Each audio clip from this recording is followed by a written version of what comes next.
हजरत इमाम तकी शाफिई रहमतुल्लाह ताला अलैह अपनी तफसीर के अंदर फरमाते हैं कि ये रात यानी शब बारात वाली रात 15 शबान की रात जो है, ये रात साल भर के गुनाहों का कफारा बन जाती है। सिर्फ एक साल के गुनाहों का कफारा बन जाती है। और फरमाते हैं शब जुमा यानी जुमेरात की शाम को जो रात होती है, शब जुमा हफ्ते के गुनाहों का कफारा बन जाती है। और फरमाते हैं लैलतुल क़द्र, लैलतुल क़द्र उम्र भर के गुनाहों का कफारा बन जाती है।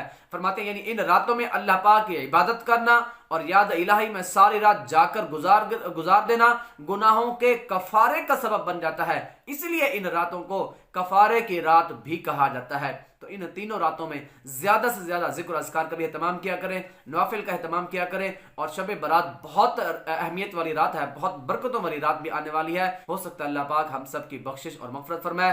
प्यारे आका सल्लल्लाहु अलैहि वसल्लम के वसीले से अल्लाह पाक हम सब की बख्शिश और मग़फ़िरत फरमाए।